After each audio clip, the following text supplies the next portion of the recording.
어쨌든 누가복음을 좀 많이 읽으셨습니까? 제가 본의 아니게 좀 늦게 많이 이제 연장이 돼가지고 많이 읽으신 것 같기도 하고 또 책도 보신 것 같기도 하고 그런데 어, 어쨌든 좀 보겠습니다.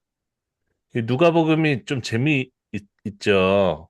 뭐 다른 복음서 특색이 있어가지고 뭐 누가가 이게 쓴 사람이 뭐 의사인지 아닌지 모르겠지만 전설에는 뭐 의사라고 이게 나와 있고 그런데 이 인자라는 개념이 굉장히 이제 신약 성경에서 되게 중요한데 이걸 인자 이렇게 하니까 이제 이상하지만은 그냥 사람입니다, 사람. 그러니까 보통 사람으로 예수님을 이제 이해하는 그런 게 있었고 그리고 또 한편으로서는 하나님의 아들, 하나님의 아들, 하나님의 사람이죠, 그죠? 하나님의 자식이죠. 그 좀 신비로운 존재, 그렇게 아는 경향이 있었고. 그리고 또 다른 한편에 보면은 그 구약 성경으로부터는 그 하나님의 자식이죠. 하나님의 자식이기만 하면서 왕의 개념이 있어요. 기름 부음 받은 자. 근데 그 메시아가 좀 발전된 것에 대해서는 구약 성경을 다룰 때 좀 얘기를 말씀을 드렸는데 그 메시아는 이제 구약 히브리어죠. 메시아를 이제 이방인의 개념으로 이제 번역한 게 이제 그리스도가 되는 거거든요.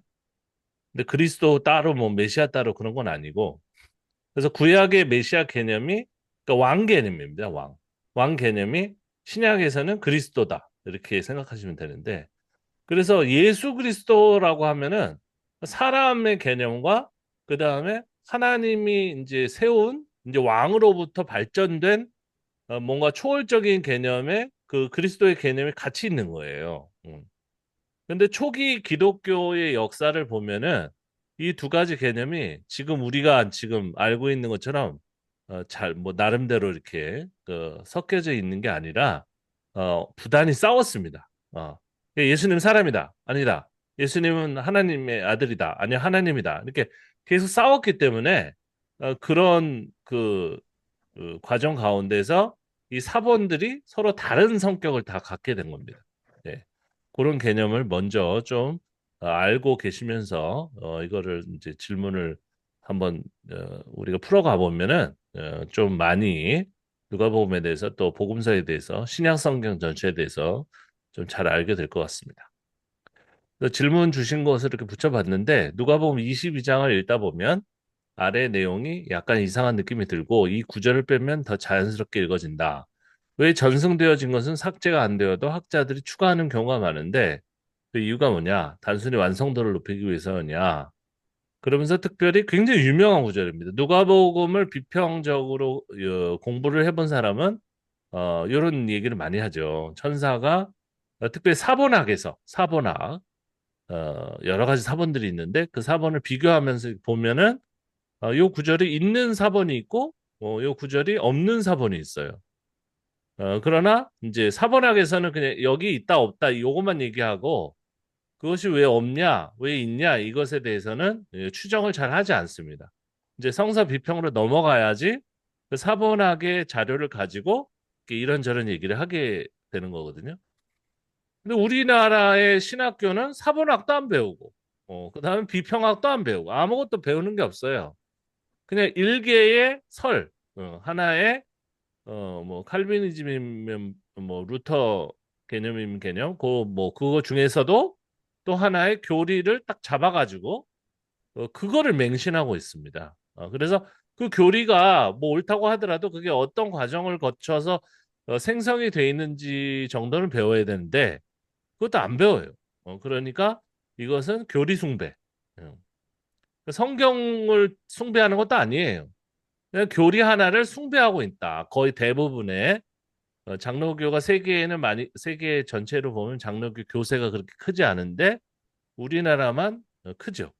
그리고 감리교도 장로교 교리를 가지고 가르치고 있고 희한하게 순복음도 장로교 교리를 가지고 가르치고 있기 때문에 우리나라만 특별히 이게 장로교 하나의 특별히 칼빈주의로 이렇게 대변되는 그거를 얘기를 안 하면은 무조건 이단이라고 하기 때문에 그래서 어, 옛날에 조영규 목사님 같은 분도 그걸 적극적으로 수용해가지고 어, 실제 사역은 그렇지 않지만 신학 교리 자기가 신방하는 교리가 뭐냐 하면은 뭐 거의 내용이 다 똑같습니다. 네. 이신층이부터 나오고 이제 그러는데 그렇게 보면은 안 돼요, 사실은. 네. 그러니까 어떤 하나의 교리가 어떤 흐름을 그걸 내가 지금 믿는 목사나 신자나 뭐 장로나 권사라고 할지라도 그것이 어떤 과정을 통해서 만들어졌는지는 알아야죠. 음. 그러니까 지금 우리 아버지가 뭐 대단한 분이다, 훌륭하신 분이다. 이것도 알아야 되지만 우리 아버지가 뭐 해가지고 그렇게 돈을 많이 벌었는지 그 정도는 알아야 되잖아요. 우리 할아버지 친일파였는지 아닌지 그 돈을 갖다가 뭐 사회에 기부하라는 게 아니라 그 역사는 어느 정도 알아야 될 거 아니에요. 음. 그래서 어떤 분은 뭐 삼대주 할아버지부터 계속 친일파였는데 그것을 안 다음에 너무 부끄러워가지고 뭐 자기가 이제 가진 재산 거의 전부를 사회에 이제 기부한 분도 계시죠. 예. 그래서 그러면은 굉장히 사람들이 그 이해를 많이 하죠. 어. 하지만 그 사실을 역사적인 사실을 알고도 뭐 그게 어쩌라고 그죠? 그러면서 뭐 화를 내는 분도 계시고 그것은 이제 역사에서 지워버리려고 하는 분도 계시고 그런 것 같습니다. 그래서 이것에 대해서 좀 굉장히 유명한 내용이기 때문에 어떻게 우리 선생님이 이거를 언급하셨는지는 전 몰라요. 모르지만 다른 어, 분들도 이걸 얘기를 했는데 너무 예. 이상해서 한번 물어보자는 취지라고. 이 비평학에 맞는 비평적 스터디에 맞는 질문이에요. 그런데 대부분 이것에 대해서 그 언급은 하지만 잘 설명을 안 하고 있기 때문에 더 궁금해지는 부분들입니다. 그래서 이 누가복음 22장 이 부분을 보면은 19절부터 20절까지만 최후의 만찬이 나오고 43절부터 44절 겟세마네 기도 뭐 이런 게 나오는데 이게 사본학에 이제 들어가가지고 공부하다 보면은 이 누가복음 22장 이 부분들을 자주 거론하면서 뭐 코덱스 베자 그 본문에는 없다 최후의 만찬이 없어요. 없고 그다음에 뭐 겟세마네 기도는 뭐 알렉산드리아 계열 사본이 여러 가지가 있거든요. 뭐 그리고 저쪽에는 또 파피루스도 있고 그러는데 그 사본들 간에 차이가 많습니다. 어디에는 일부가 있고 어디에는 없고 어디에는 있고 이렇기 때문에 그래서 사본학을 할 때는 이런 최후의 만찬과 겟세마네 기도를 많이 언급을 하는데요. 그래서 이 코덱스 베자는 이 베자라는 분이 있어요. 이 분이 굉장히 유명한 신학자였고 그랬는데 이분의 이름에서 따가지고 이제 코덱스 베자라고 하거든요. 그리고 이제 여기다 제가 뭐 어디서 찾아가지고 붙여놨는데 가죽종이 모든 뭐 사본이 뭐 파피루스에다가 적었거나 돌에다 적었거나 그런 건 아니고 가죽 종이에 적은 것도 있죠. 그러니까 얼마 안 된 거죠, 사실은. 그래서 캠브리지 그 라이브러리에 소재하고 있고 분량은 415장이다. 이렇게 돼 있는데 한쪽에는 그리스어가 돼 있고요. 헬라어가 있고 한쪽에는 라틴어가 있습니다. 그리고 이게 만들어진 연대를 추정해 보면은 4세기 말부터 5세기 초로 이제 추정이 되고요. 마테, 마가, 누가, 요한복음 그리고 사도행전만 있는 그 사본이 코덱스 베자 사본이거든요. 유명한 사본이에요. 그래서 이런 사본들이 왜 이렇게 차이가 나느냐? 그 시대가 또 비슷해요. 형성된 시대도 비슷한데 이게 이제 4세기 말의 사본이지만 그 전으로 거슬러 올라가면은 초대 교회 기독교부터 이런 어떤 싸움들이 있었던 거죠. 내가 생각하는 예수님, 음, 내가 생각하는 중요한 점. 그런 것들이 다 달랐어요. 어. 그래서 정통성을 어떤 한 주류가 이제 잡아가지고 지금 우리 한국교회처럼 잡은 다음에 그 별다른 어떤 비윤리적이거나 사회에 무리가 가는 행동을 하지 않아도 이단으로 이제 어, 규정해가지고 그 몰아내는 거죠. 그 다음부터는.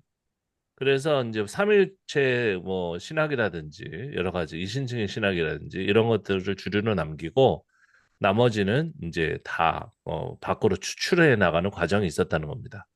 근데 놀라운 것은 뭐냐면 이게 이제 서방 교회의 흐름이에요. 이것도 서방 서쪽 지금 뭐 영미하고 연결할 수 있는 유럽 그쪽 이거 동방교회가 또 따로 있어요. 동방교회.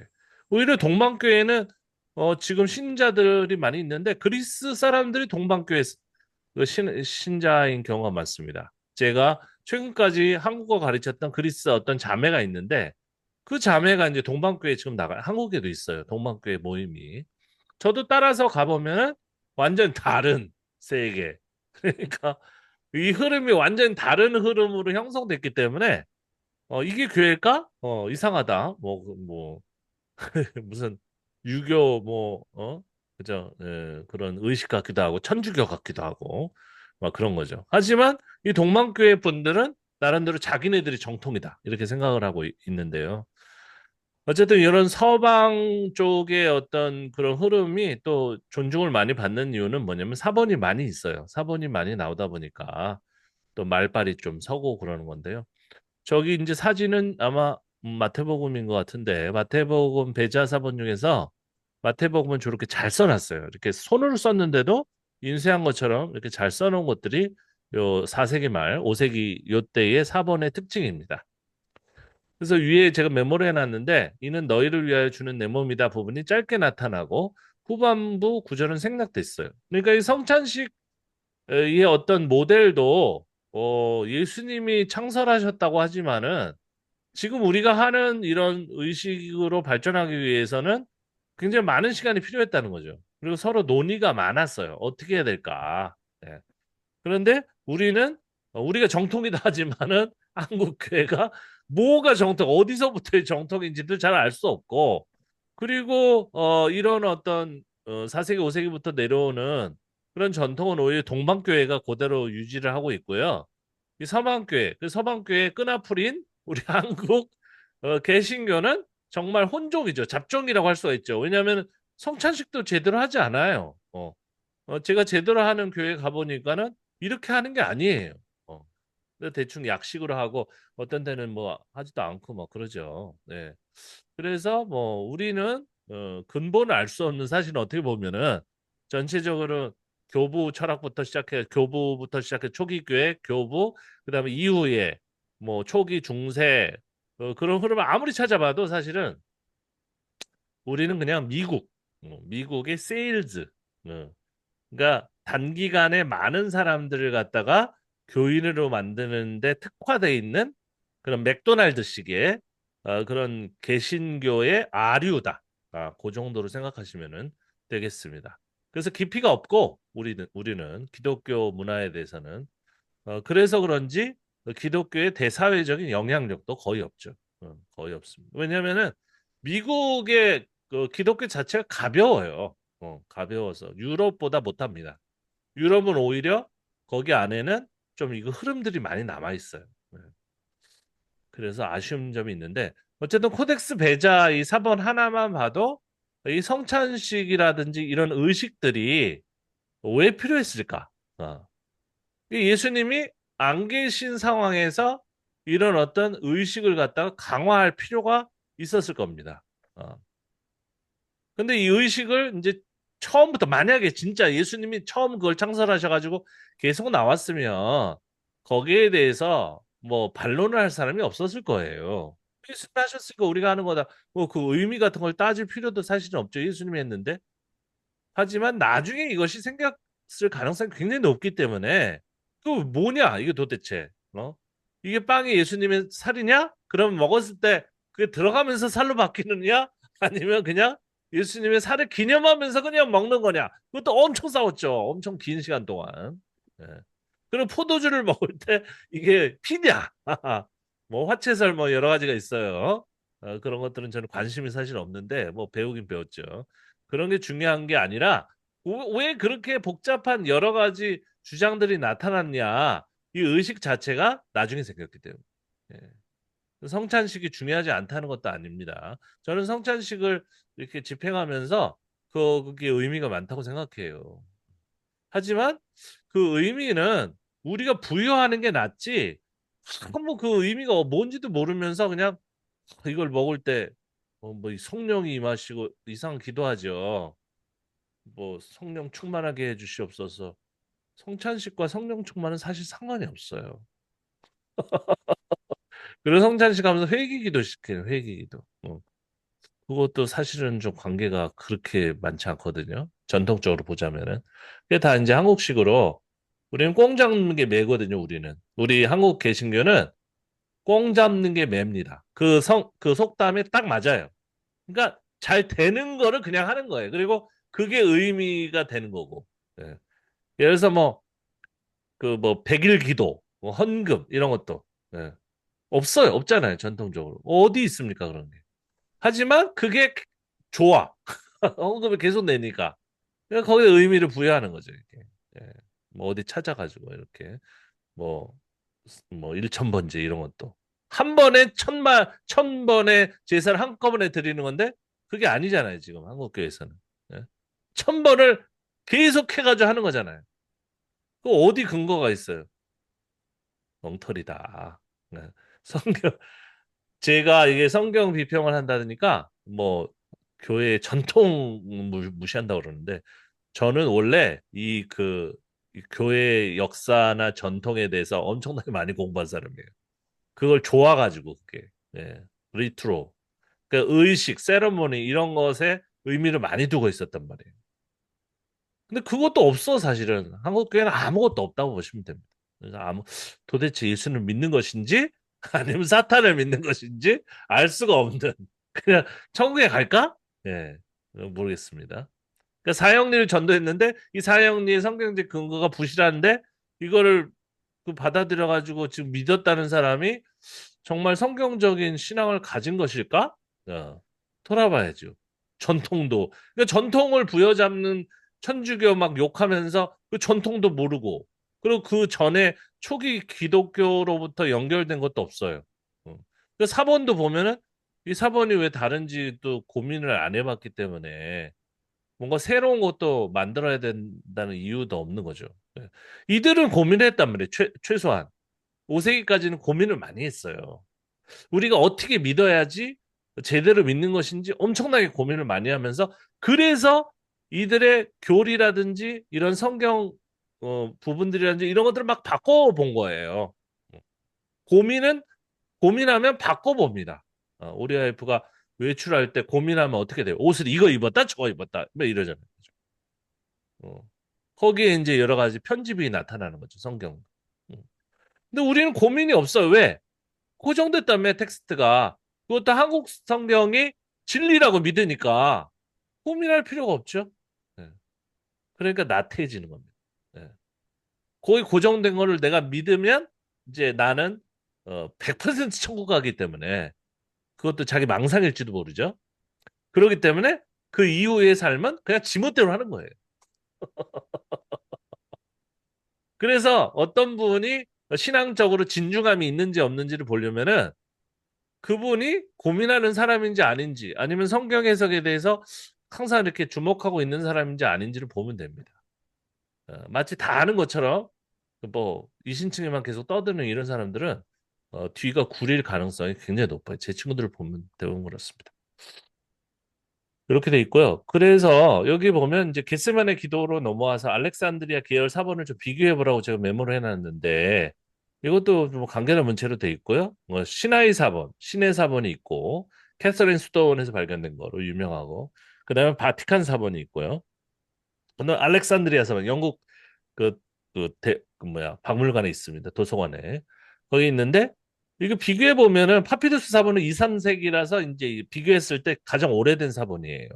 여기엔 없어요. 겟세마네 기도 자체가 없어요.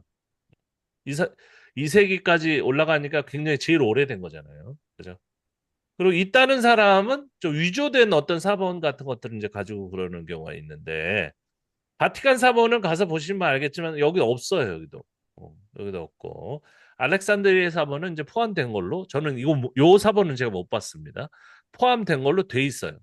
그 보고 아니고 뭐 그게 확실하고 아니고 그걸 떠나서 뭐 가짜로 만든 사본이고 아니고 그걸 다 떠나서 예를 들어서 천사가 힘을 더한다. 겟세마네에서 막 땀을 피처럼 쏟으시면서 기도했다. 이런 본문을 놓고 갈등했었던 이유가 뭔지를 이제 밝히는 것이 비평학인 거예요. 저건 있는데 이건 없는데 나는 없는 걸 봤는데 이게 아니고 나는 뭐 성지순례 가가지고 뭐 모세가 기도한 데서 그게 기도한 것인지 알지도 못하는데 거기에서 기도했 자시고 뭐 못 가봤고 그게 중요한 게 아니라 이게 어떤 의미를 갖고 있는지를 밝혀내는 것이 최대한 좀 가깝게 밝혀내는 것이 가장 중요합니다. 그래서 천사가 힘을 더한다. 어떤 사본이 없어요. 좀 오래된 사본이 없고 그리고 있는 사본이 있는데 그 무슨 목적일까? 무슨 목적일까? 네. 제가 공부하면서 고민해 본 결과는 예수님을 인간 자체로 묘사하려는 사람들이 있었던 거죠. 저쪽에서는 예수님을 자꾸 신으로 이렇게 얘기하면서 그래야지만 뭔가 이렇게 얘기가 될 것처럼 이렇게 얘기하는 사람이 있었던 것에 반해서 다른 한편에서는 예수님은 순수한 인간이다. 이런 두 가지 흐름이 있었는데 이 흐름이 절묘하게 이제 만나게 되는 거죠. 그래서 이제 이상한 교리적인 설명이 나오게 되는 거예요. 이거 아무도 이해할 수 없는. 예수님은 완전한 100% 인간이다. 그리고 예수님은 100% 신이다. 어. 근데 한 분이다. 교회 안 다니는 사람에게 이걸 설명해 보세요. 그러면 미친놈. 교회 다니는 우리만 그것을 이상하게 생각하지 않고 일반 사람들은 그게 말이 돼? 네. 그럼 우리는 또 그러죠. 그게 말이 안 되기 때문에 믿어야 되는 거야. 음, 말이 안 되는 걸 어떻게 믿어요? 믿기 어렵지. 네. 그래서 자꾸 방언해. 그다음에 뭔가 보라고 자꾸 시키는 거죠, 이렇게. 네. 신비주의적으로. 왜냐면 이게 머리로는 되지가 않는 그거이기 때문에 뭔가 자꾸 트레스 디아스 한번 가봐. 어? 거기 가서 뭔가 필링, 어? 그걸 성령이라고 하죠 또. 어, 다 거짓말입니다. 그 느낌을 그렇게 짜릿하게 보면 막 눈물 한번 흘리고 그러면은 어? 회오안이 밀려오면서 옛날에 잘못했던 것들 생각나면서 좀 반성하고 그러면 어? 그 느낌이 그죠? 있을 때는 마음이 열려요. 이게 이해가 안 가는 것들을 그냥 수용하게 될 수가 있단 말이에요. 예. 감정이 완전 개방되면은 결혼할 때 그래가지고 그때 인생 망치잖아. 감정이 개방돼가지고 이 사람은 하나님이 뜻한 나의 배필이다 했는데 그게 정신이 이제 돌아온 다음부터 보면은 맨날 싸우는 거지 맨날. 어.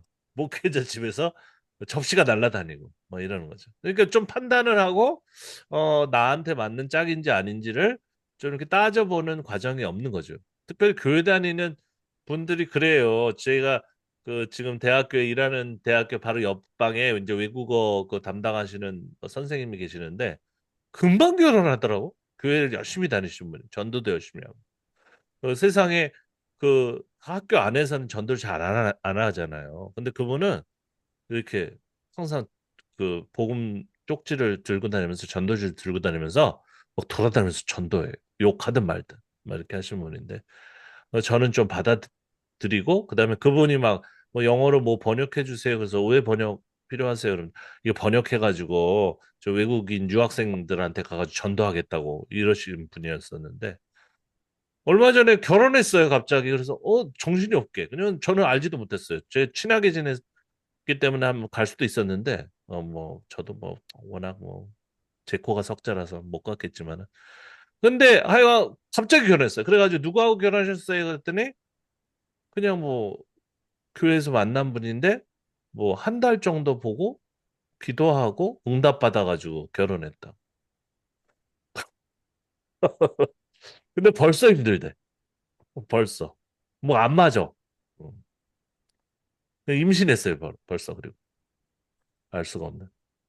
어쨌든 간에 그 한쪽에서는 굉장히 이성적으로 생각했을 때 예수님이 뭐 그 인간으로 태어났기 때문에 인간이다 했는데 한쪽에서는 이분을 그냥 100% 순수한 신으로 신격화하려고 하는 그런 그 흐름이 있었던 거죠. 누가도 그런 사람 중에 하나예요. 누가도. 근데 누가가 자꾸 이렇게 파고들었었던 건 뭐냐면 그 로마에 있었던 인간을 신성화하는 그런 개념입니다. 음. 그래서 자꾸 누가복음을 보면은 예수님의 출생부터 시작해가지고 뭔가 신비한 어떤 아우라, 어, 그런 것들이 있는 것처럼 자꾸 묘사하려고 하는 게 있어요. 네. 그걸 좀 발견하시기 바랍니다. 그럼에도 불구하고 그 근저는 예수님이 인간이라는 것들을 포기하지 않기 때문에 좀 누가복음 안에서는 그래도 다른 어떤 특별히 요한복음은 그냥 영이잖아요. 그죠? 예수님이. 그런 것보다는 조금 현실적인 느낌도 나고, 그죠? 아주 독특한 성경이 형성이 된 겁니다. 그래서 예수님을 인간으로 보는 것이 왜 문제냐? 이런 분들하고 아니다. 그럼 문제가 생긴다. 왜냐하면은 지금은 이제 예수님께서 이제 사망하신 다음에 승천하신 이유이기 때문에 우리 남아있는 신자들을 갖다가 그죠? 예, 더 신앙으로 이렇게 하기 위해서는 예수님의 어떤 신성 같은 것들이 더 강조해야 된다. 이게 해가지고 둘이 많이 싸웠던 거죠. 그래서 이 그래프 인자에 대해서 이제 이 히트 나오는 구절들을 그래프로 만든 거죠. 인자는 인간의 아들입니다. 말 그대로 그냥 사람이에요. 사람 새끼예요. 사람이라는 뜻이.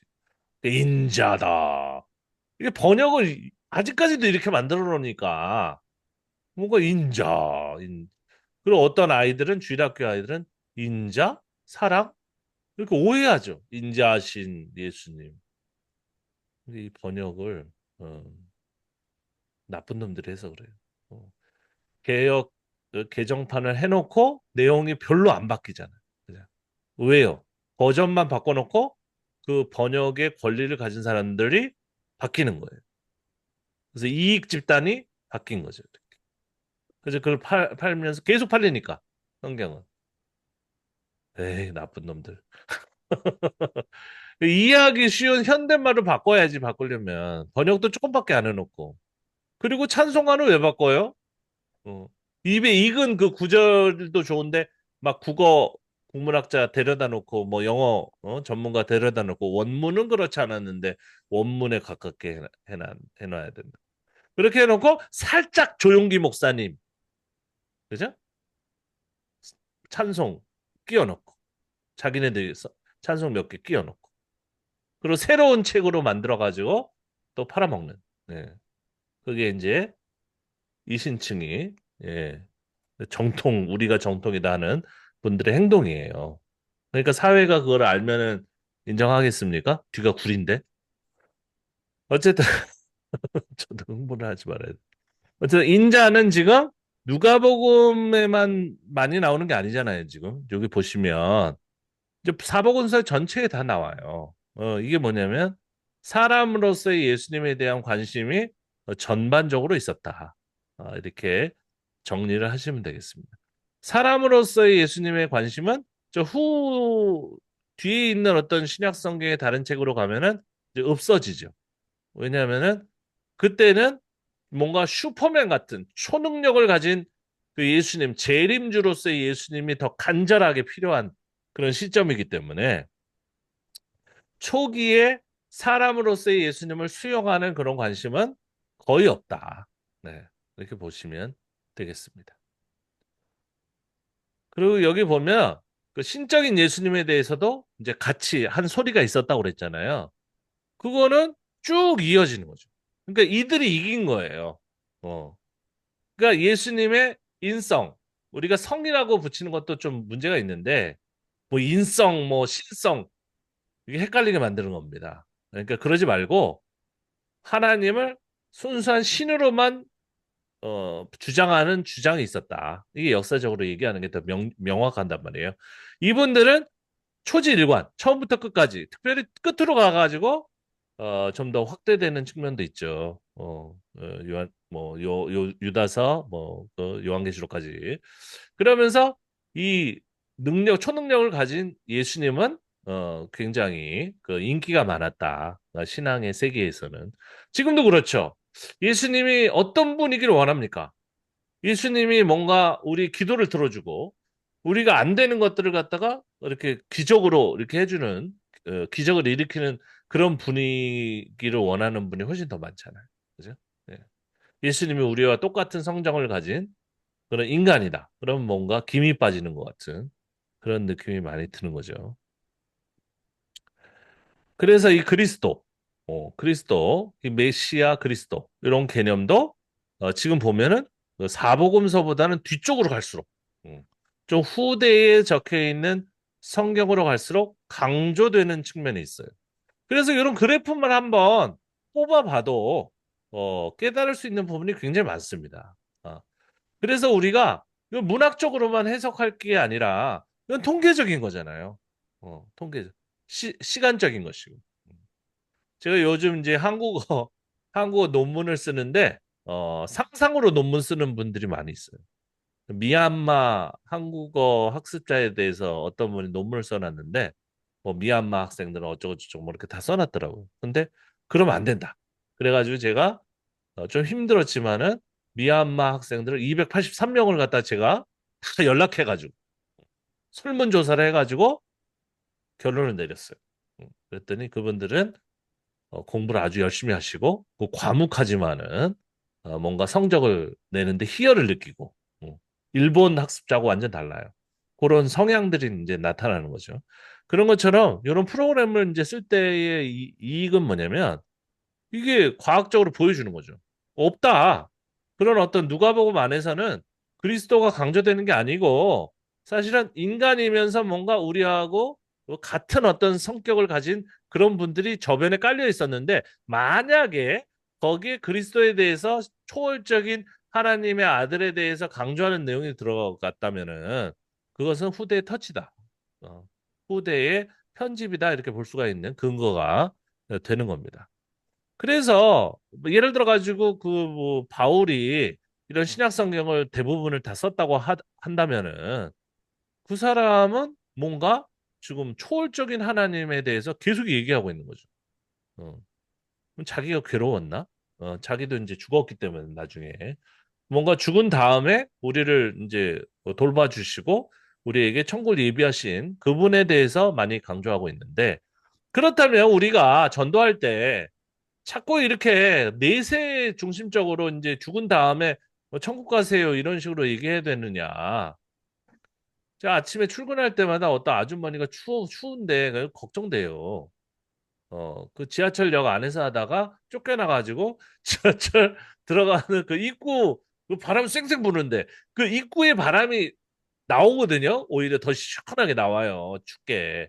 거기에 서가지고 예수님 믿고 천국 가세요 이러고 있는데 그 일반 사람들이 듣잖아요. 그럼 빨리 죽으라는 소리야? 이렇게 이해하는 사람도 많아요.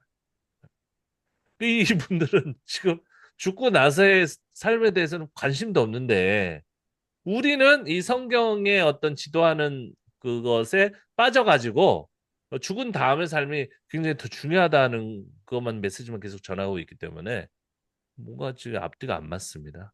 그래서 요 그래프를 제가 드릴 테니까 잘 한번 생각을 해보세요. 인자에 관한 관심이 있었고, 그 다음에 점차적으로 이렇게 신적인 그리스도의 개념이 많이, 물론 이제 복음서에 전혀 없는 건 아니죠. 이게 여러 사람들에 의해서 편집이 됐기 때문에 전혀 없는 것은 아니지만 어, 대략적인 경향은 그렇다. 통계가 이렇게 하는 겁니다. 통계는 딱 떨어지진 않아요. 하지만 전반적인 경향성이 바뀌었잖아요. 그죠? 그래서 이 메시아스라는 거는 마시아, 그죠? 히브리어입니다. 메시아가 그리스어라고 생각하시면 안 되고, 그래서 그냥 그리스도하고 같은 개념인데, 이 메시아라고 명확하게 얘기한 것은 요한복음밖에 없어요. 그 구절이 몇 개 안 돼요. 왜 그랬을까요? 왜? 그리고 또 심지어는 메시아가 뭔지 못 알아듣는 사람을 위해서 크리스토스라고 그리스어로 번역까지 하고 있어요. 여기서 우리가 알 수가 있는 거죠. 이제 구약의 신봉에 있었던 그 신관을 가져와 가지고 신약의 그리스도하고 연결시키고 있는 거예요, 이분들이. 예. 원래부터 그 둘이 자연스럽게 연결된 게 아니라 그걸 연결시키고 있는 거예요. 누구를 위해서? 유태인들을 그리스도인으로 만들기 위해서 그런 방법을 사용하고 있는 거예요. 그러니까 우리의 전도 방법은 이분들보다 못해요. 어. 역사에 실제적으로 존재했었던 개념을 가져와서 아주 공교하게, 예, 아주 스킬풀하게, 그죠? 이 현재의 사람들이 알아들을 만한 메시지를 만들어가지고 제시하고 있잖아요. 근데 우리 뭘 합니까? 말재주. 그냥 뭐 저저저거 저 내가 무슨 책을 읽었는데 뭐 어, 유진 피터슨 어쩌고 저쩌고 성경 하나도 모르고 그냥 화나 죽겠어. 그래서 사람들 저 사람 유식하다. 어쩌라고. 누가 책을 그만큼 안 읽는 사람 있어? 그런 게 설교가 아닌데, 근데 지금 구약적 흐름에서 신약이 어떻게 왔는지를 알고 있어야 되는데 모르니까는 무슨 이상한 뭐 관통 성경 뭐 이런 거나 보고 그게 관통이 아니라 뭘로 관통하는 거냐면 하나의 알량한 교리를 가지고 성경을 관통하는 거예요. 그러니까 창세기 얘기하면서 바로 예수님 얘기하고 막 그러잖아요. 그죠? 지 마음대로 이렇게 하는 거죠. 근데 어쨌든 유대인의 왕이라는 개념이 초기 기독교인들이 이제 유대인들이었었기 때문에 그게 이제 중심이었다가 점점 갈수록 이방인의 왕으로서의 예수님을 부각시키려는 차원에서 이렇게 변화가 일어나는 거죠. 그죠? 예. 그러니까 인간의 개념에서 신적인 어떤 예수님의 개념으로 바뀌는 것도 딱 그 그리스 로마에 나오는 로마 시대를 배경으로 하는 그런 황제의 개념하고 똑같이 맞아 떨어지니까 그 시대를 살고 있었던 그 이방인들은 이해가 저절로 탁 되는 거죠. 이해가 금방 되는 거예요. 그래서 그 폭발적으로 많은 사람들이 교회로 오게 되는 겁니다. 황제 개념이 뭐냐? 인간이지만 신격화되는 신이 되는 게 황제 아니냐? 근데 진정한 황제가 있다. 왕 중에 왕이다. 이 예수다. 예수님은 바로 그리스도다. 인간 예수. 신 그리스도. 금방 이해가 되는 거예요. 그래서 폭발적인 교회 확장이 일어났던 것입니다. 아시겠죠? 그래서 이게 관통을 하려면 이렇게 해야죠. 다 알아보고 차근차근 이해해가지고.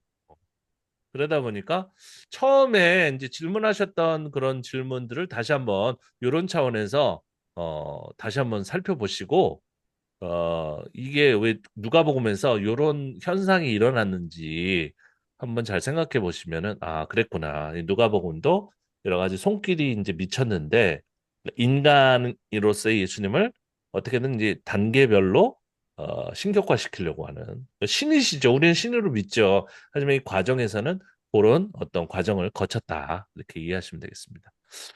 그래서 이 삼위일체 개념도 사실은 그래서 서로 따로 노는 거예요. 따로 놀 수밖에 없어요. 우리가 이제 주일학교 아이들에게 이 삼위일체 가르칠 때 어떻게 가르칩니까? 성부 하나님 계세요. 이 그림이 그때 제가 사용했던 그림이에요. 성자 예수님 계세요. 성자 예수님 하나님, 성부 하나님, 성령 하나님이에요. 그러면 이게 아니다는 뭐예요? 물어봐요. 어. 성부, 성자, 아버지, 아들 이런 개념으로 생각하면 안 돼요. 위아래가 아니에요. 이렇게. 어떤 위계 질서가 이렇게 분홍색으로 있는 건 아니에요. 성부 하나님도 하나님이고 성자 하나님도 하나님이고 성령 하나님도 하나님이에요. 근데 그 세 위로 세 개의 위치로 있지만 이거는 그냥 하나의 하나님이에요. 그러면 전도사님 무슨 소린지 하나도 모르겠어요. 이걸 100% 이해하는 사람 데리고 와봐. 이게 이해가 안 되죠. 왜냐면 따로따로 주장했었던 걸 가지고 한 대 묶어놓고 이 옛날에 그 교회 전통에서는 삼위일체다. 이렇게 하나 뭉뚱그려 가지고 만들어 놓은 건데 이거 누가 이해합니까, 이거를? 네. 그래서 이 역사적인 흐름을 모르면은 이거를 그냥 설명하지 마라. 네, 너도 모르지 않냐. 제가 제 친구한테 그랬어요. 네. 성부 하나님 개념은 이제 구약 시대부터 쭉 내려오는 하나님 신 개념이고, 그죠? 예수님은 인간의 개념이 먼저 그 두드러진 거죠. 근데 그것이 그리스 로마 시대를 배경으로 해가지고 거의 이제 하나님 신격 개념으로 이제 간 것이고 그러다 보니까 본문에는 난 하나님 아니다 그런 주장도 있어요. 내가 어떻게 하나님이냐, 그죠? 그 인간으로서의 말이라고 할 수가 있고 그다음 나중에는 내가 그다 이러죠. 내가 하나님이라는 거예요. 그런 개념. 배경이 다르다. 그런데 여기서 문제가 되는 것은 이 삼위일체 중에 성령 개념인데요. 이 성령 개념은 사실은 구약 성경 우리가 공부할 때 배웠지만 에스겔부터 나온 거죠. 그러니까 하나님이 이동한다는 이동성전의 개념. 그러니까 그들이 포로로 끌려갔는데 하나님 어디 계시냐? 예루살렘 성전에 계셨었는데 예루살렘 성전도 붕괴되고 그러니까 하나님 죽었나? 없어졌나? 그런 것들을 그런 현실을 갖다가 타개하기 위해서 성령 개념이 처음 나온 거거든요. 그래서 그 성령 개념은 죽은 자를 살린다. 그것도 에스겔에 나온단 말이에요. 그죠? 뼈에 생기가 나게 하고 소생케 하시고 멸망했던 그 나라를 갖다가 다시 재건하게 하시는 그 능력으로서의 하나님의 능력, 어, 영으로서 보이지 않지만 하나님의 그 능력이 성령 개념으로 최초로 생긴 것이거든요. 그렇다면 신약에는 이 성령 개념이 어떻게 가지고 이렇게 확대가 되었을까? 잘 생각해 보시면 또 금방 알 수가 있습니다. 자, 성부 하나님 개념이 있고, 그 다음에 점점 발전하는, 신으로 발전하는 성자 개념이 있어요. 그런데 성령 개념이 왜 필요합니까? 구약 성경에도 하나님이 어디 가셨지? 했을 때 영의 개념이 필요했죠.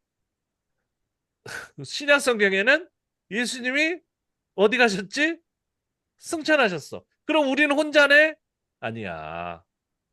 하나님이 영으로 함께 하셔. 그죠? 그 얘기를 임마누엘. 이제 성탄절인데 예수님이 탄생하신 것부터 얘기하는 걸로 돼 있지만 사실은 예수님이 승천 이후에 기다려라. 성령을 받을 것이다.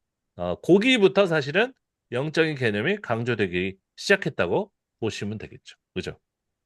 그러면서 이 성령이 그러면 하나님의 영이 아닌가? 하나님의 영이죠. 어. 그럼 왜 필요하냐?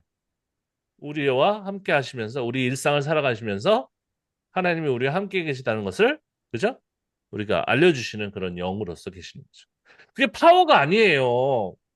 성령 받아라 주여 불러 성령 쉿. 그거 하는 목사가 사탄이야. 왜냐면 지가 하나님이 아닌데 성령 불어. 미친놈. 저는 이거를 성경을 잘 모를 때까지는 그렇게 미친 사탄인지 몰랐어요. 근데 그렇게 하면 안 돼, 자기가. 주여, 주여, 주여. 저 따라했다니까, 저는. 전 처음에 그렇게 되고 싶어가지고, 오, 능력 있어 보이잖아요. 다 사이비다라는 것을 한번 말씀을 드립니다. 그래서 그러면은 이제 지금 우리가 교단에 속해 있는 사람으로서 그 신자로서 이 삼위일체 개념을 갖다가 그러면 배척해야 되는가? 그건 아니죠. 하지만 이것을 역사적인 어떤 형성 과정을 그러니까 이 삼위일체 교리를 정리한 사람들도 대단한 일을 한 거예요. 예, 예. 이 하나님의 영을 갖다 무시할 수 있잖아요. 그죠? 그리고 잘못 사용하면 이게 그냥 뭐 하나님의 파워인가 그렇게 오해할 수도 있는데 이 위상을 갖다가 하나님의 부재시에 하나님 자체로서의 존재하는 그 성령으로 자리매김을 한 거잖아요. 그죠? 그렇게 이해를 하시면 되고 그래서 이 신개념을 갖다 종합해 놓은 것이 삼위일체다 이렇게 이해를 하면은 이해가 잘 됩니다. 아시겠죠? 예. 하나님 계셔야 되는데 또 그죠? 안 계시면 성령 개념. 그다음에 예수님 계셔야 되는데 안 계시니까 성령 개념. 음, 이런 개념으로 이해하시면 돼요. 이걸 이제 양비론이라고 비판을 할 수 있어요. 제가 지금 설명한 것에 대해서는. 왜냐하면 그분들은 자기네들이 이거 이해를 못하니까 그냥 믿으라고 하면서 조금만 그 서술이 틀리게 얘기하는 것 같으면은 무조건 사이비라고 합니다. 그래서 조심하시기 바랍니다. 자, 그 다음에 비슷한 그 질문도 들어있었는데 여기도 재밌는 내용들이 있어가지고 한번 여기다 또 붙였습니다. 누가복음 종결 장면은 마태 그리고 마가복음과 사뭇 다르다. 그렇죠. 그 22장 그 부분들은 좀 다릅니다. 마태복음은 부활하신 예수님이 제자들에게 지상 대명령을 위임하시는 장면으로 끝을 맺고 마가복음은 예수님의 부활 소식에 당황해하는 제자들 혹은 첨부된 사본들의 인용에서는 제자들이 복음을 전하는 장면으로 끝난다. 그죠? 이것도 우리가 공부한 내용들을 잘 반영하셔서 잘 쓰셨습니다. 마가복음 그 뒤는 성경을 아는 사람은 다 이제 편집됐다고 합니다. 반면에 누가는 성령의 능력을 입을 때까지 이 성에 머물러 있으라는 예수님의 분부를 따라 성전에서 하나님을 찬양하는 장면으로 끝나죠. 그러니까 이제 그 요한복음을 제외하고 이 세 개의 그 복음서를 비교했을 때 이 성령론에 대해서 조금 눈을 뜨기 시작한 사람이 이제 누가라고 할 수가 있는 거죠. 예. 이 사람도 그 에스겔의 어떤 전통을 알았을 거예요. 에스겔. 어, 그때 그 사람들이 혼란스럽고 하나님이 이제 어디 가셨나 했을 때 성령의 개념이 그게 역할을 한 것처럼, 그죠? 지금 예수님이 갑자기 이제 계시다가 안 계셔 버렸잖아요. 그러면 뭐가 필요하냐? 어, 하나님이 필요하잖아요. 그래서 성령을 강조하고 또 하나는 이 누가가 사도행전을 같이 썼다고 얘기하는 이유가 뭐냐면 누가복음에서 성령을 얘기하다가 그 성령을 기다리라고 하잖아요. 그죠? 어. 그러니까 하나님이 동행하지 않으면은 굉장히 위험하기 때문에 이 사람들의 행적이 그래서 어떤 일을 하기 전에 그 성령을 받아라. 성령의 충만함을 받아야 되는 이유가 있는 거죠.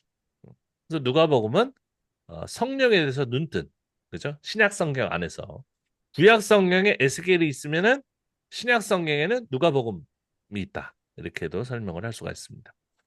그다음 1.1 누가가 그의 종결 부분에서 이처럼 성전을 강조하는 특별한 이유 혹은 의도가 있을까? 그가 이 복음서를 기록했던 시대적 배경이 중요하게 영향을 미쳤을까? 예를 들자면 예루살렘의 성전의 멸망. 요 부분은 조금 그 전후 맥락이 조금 마구 그 요렇게 저렇게 뒤섞여 있는 위에 1번은 굉장히 클리어합니다. 저거는 1번까지는 우리가 앞에서 살펴본 것처럼 잘 서술이 돼 있는데 요것은 성전을 그럼 누가만 성전을 강조했을까? 이렇게 의구심을 가질 수 있고 그 다음에 복음서를 기록했던 시대적 배경이 중요한데 누가만 이제 고유하게 갖고 있는 배경이었을까? 그리고 예루살렘 성전의 멸망은 사실 구약 성경이죠. 근데 이것을 이들이 끌어온 이유는 무엇일까? 조금 다각적으로 생각을 해봐야 되는데, 그래서 일단은 성전은 베델이죠. 하나님의 집인데 구약 성경에서 이것이 그 구약 성경에서는 열왕기 역대기 뭐 당연하죠. 성전 건축에 대해서 얘기하니까 이 부분에서 많이 나오겠죠. 역대기에서 다시 그것을 리바이벌 그죠? 반복한 것은 성전 재건에 대한 이야기일 것입니다. 그런데 다니엘서에서도 성전을 많이 얘기하죠. 어. 그래서 이제 이것을 놓고 이 성전을 언급하는 것이 종말론적인 것이다. 이렇게 바로 얘기해 버리는데 그렇게도 볼 수 있지만 다니엘이 성전 재건기 이후의 개념, 그때 만들어진 그런 어떤 본문이라고 보면은 여기에서 성전을 언급한 것이 크게 그런 묵시론적인 의미가 없을 수도 있어요. 어. 왜냐면 그 시대는 성전을 재건하는 그 시대를 거쳐온 시대이기 때문에 예, 그 부분을 좀 주의해서 깊이 연구를 해볼 필요가 있습니다. 그리고 이제 신약 성경에 와가지고 이 성전이라고 하는 것은 그냥 예루살렘입니다. 예루살렘. 그렇다면 이 성전은 뭐 스펠링도 거의 같죠. 그러면은 이 성전이라는 개념은 결국은 이 다니엘서를 제외하고는 이 다윗 시대부터 시작되고 그다음에 나중에 재건된 실제 성전을 의식하고 있다는 것으로 보면 되겠어요. 그러면 마태 마가는 왜 성전을 강조했느냐? 초기 개신교인들이 기독교인들이 죄다 다 유대인이기 때문에 그런 겁니다. 그러면 이들이 예수님을 고대했다는 것은 뭡니까? 결국은 구약 시대에 그것도 스룹바벨 때 잘 이루지 못했었던 국가의 재건을 기대하는 마음으로 예수님이 오시면 이분이 기름 부음 받은 자고 왕이고 다윗의 후손이면은 성전 재건, 성전을 제대로 짓는 그런 일들이 일어날 거라고 생각했음직하죠. 그러면은 마태, 마가와 사도행전은 다른 얘기가 되는 겁니다. 다른 얘기. 그럼 사도행전은 성전을 계속 얘기하죠. 점점점점점점 유대인 중심의 해석으로부터 뭡니까? 그 성전이 그죠? 예수님이 활동하는 주 무대 그리고 나아가서는 예수님의 제자들이 활동하는 무대로 그냥 배경 그 그림으로 나타날 뿐이에요. 어, 읽어보시면 압니다. 어, 그래서 성전 자체에 어떤 의미가 없어져 버려요. 점점. 그래서 이것만 봐도 유대인 중심의 기독교 공동체가 이방인 중심으로 바뀌어 간다는 것을 볼 수가 있습니다. 그래서 성전은 제가 아는 개념은 이거예요. 그러니까 다윗, 그죠? 솔로몬 시대의 성전, 그리고 성전 재건, 포로 후기에, 그리고 이후에는 유태인들의 어떤 그죠? 재건, 국가 재건의 마음과 그다음 이후에 점점점 이방인 중심으로 가면서 성전의 의미가 달라지는 거죠. 그죠? 이런 개념인데 아까 질문에서는 성전을 강조하는 특별한 이유, 또 그 의도가 있을까? 별로 강조하지 않는다. 근데 이게 강조한 것에 묵시론적인 묵시적인 어떤 개념이 들어갔다면은 조금 그것은 달리 생각해 볼 필요가 있는데 예루살렘 성전이 멸망한다. 이것은 사실은 그 시대적 배경은 그 예루살렘 성전뿐만이 아니라 예루살렘 교회가 붕괴했어요. 음. 그들에게는 모든 것들이 다 끝나버리는. 왜냐하면은 유태인들이 그 국가의 재건을 바라면서 사실 일말 예수님을 기대했었거든요. 근데 예수님의 의도는 그게 아니었잖아요. 그죠? 그래가지고 그냥 다 붕괴해버리고 디아스포라가 일어나면서 그들이 뿔뿔이 흩어지면서 이방인 중심의 교회 시대가 이제 오게 된 것인데 그런 걸로 보면은 이 지구의 멸망을 개념으로 이렇게 성전을 언급했다기보다는 유태인의 유대교가 이제 그 시대가 끝나고 그다음에 그리스도교, 뭐지 예수님 중심으로 하는 새로운 종교가 시작되는 그 시작의 어떤 그것을 갖다가 뭐 예루살렘 성전의 멸망이라든지 뿔뿔이 흩어지리라, 그죠? 뭐 그런 개념과 연결할 수도 있지 않을까. 자꾸 우리는 뭐냐면 이 시대의 어떤 그런 어떤 흐름을 먼저 보지 않고 전 우주적인 너무 스케일이 커요. 그렇게 하다 보면은 좀 해석이 좀 뭉개질 수 있다 그런 느낌이 들기도 합니다. 어쨌든 이거 언급해 주셨기 때문에 또 이런 설명을 할 수 있어서 좋았었던 것 같고요. 그 다음에 달란트 비유와 문화 비유, 그죠? 예. 달란트는 엄청나게 비싼 겁니다. 그거에 비하면 문화는 별로 안 돼요, 그죠? 뭐 지금으로 환산하면 몇십만 원, 몇백만 원 정도밖에 안 되면 달란트는 뭐 그죠? 예, 수십억 엄청난 거죠. 예, 비교했는데 그 이야기가 또 비슷한 점도 있어요, 그죠? 아주 독특합니다. 왕이 되기 위해서 길을 떠나는 사람 이야기예요. 그러니까 이 달란트 비유와 문화 비유를 얘기할 때는 그게 왕이 되려는 사람인데 왜 길을 떠났을까? 이 질문을 해야 돼요. 근데 이 질문을 하는 사람이 아무도 없어. 제가 만났던 사람 중에 이 질문을 저한테 했던 사람은 아무도 없습니다. 네. 어떤 귀인이 왕위를 받으러 먼 나라로 왜 가? 뭐 어떤 시대인가? 이런 것에 대해서 책도 없어요. 어, 그래서 제가 뭐 연구하다가 이제 깨달은 것밖에 없는데 이거 왜 관심이 없는지 그건 잘 모르겠습니다. 어쨌든 그리고 그에 앞서 예수님은 제자들이 곧 하나님의 나라가 도래할 것으로 예상하는 것과 달리 예루살렘에서 환난을 당할 것을 아시고 이 비유를 드셨다. 그래서 이 달란트 비유와 문화 비유는 충성을 요구하는 겁니다. 그래서 이 괄호에 나와 있는 내용은 맞아요. 예수님이 승천하시고 나서 재림하실 때까지 너희들은 충성을 다해라. 어, 비록 내가 없지만. 그래서 요한복음 같은 경우에는 그 대신 너희들을 위로하고 너희들과 동행하기 위해서 성령을 주겠다. 뭐 이런 개념. 사도행전도 마찬가지지만 누가복음의 어떤 전통을 받아가지고 그렇게 얘기하는 개념이 점점 확대가 되거든요. 성령으로 하잖아요. 전부 다. 그죠? 예수님의 이름을 하다가 성령으로 합니다. 나중에는. 그 다음에 마태의 기록과 다르게 누가에서는 왕위를 받으러 가는 귀인을 배척하는 백성의 존재를 언급하고 핍박 개념이 나오죠. 마지막 부분에서 그 귀인이 자신의 왕됨을 원하지 않는 원수들을 사살하고 굉장히 잔인한 이야기까지 나옵니다. 이건 심판이죠. 심판. 그러니까 재림의 심판 개념까지 추가되면서 조금 내용이 확대되고 있는 것 같아요. 마태와 달리 누가는 같은 비유를 전하면서 위기감과 긴장감을 전달하고자 하는 의도를 엿볼 수 있다. 이러한 누가복음 저자의 의도 역시 기록 당시 시대적 배경에 의한 것일까? 당연하죠. 그래서 저는 예전에 이 마태복음, 누가복음을 연구할 때, 종들과 결산하는 왕, 이상하게 생각됐어요. 뭐 계산을 하고 있어, 왕인데. 그죠? 그리고 정착하지 않아요, 왕이. 왕이 왔다 갔다 해. 어디를 왜 가? 이상하다. 그래서 저는 어렸을 때부터 궁금해가지고 막 물어봤어요, 목사님들한테. 아무도 대답을 안 해요. 기도해라. 그냥 그런 게 중요한 게 아니라, 네 달란트를 찾고 네 달란트를 남겨야 돼. 하지만 저는 이 본문을 갖다 달란트를 남기고 문화를 남기고 이런 것들을 제대로 하기 위해서는 이런 어떤 성경에 대한 의문점을 좀 해결해야 되겠는데요. 이렇게 질문하면은, 야, 너 은혜가 떨어졌어. 너 기도원 좀 갔다 와.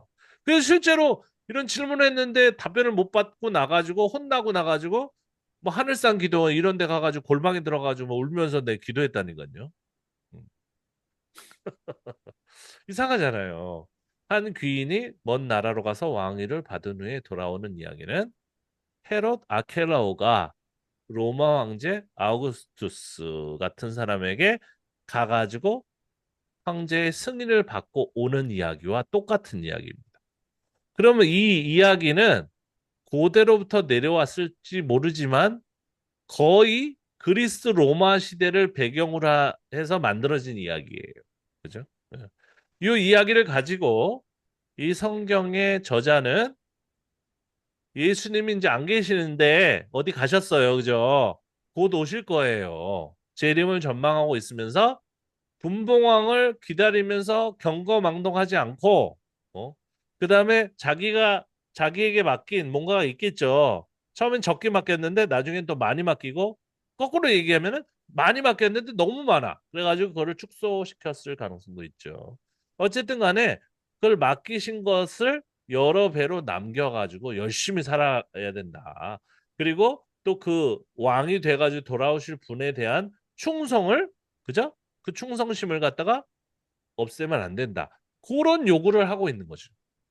그런데 뭐 확실합니다. 이 예수님의 승천과 재림에 대한 이야기예요. 어, 탤런트 하니까 우리의 재능이 뭘까요? 그게 아니.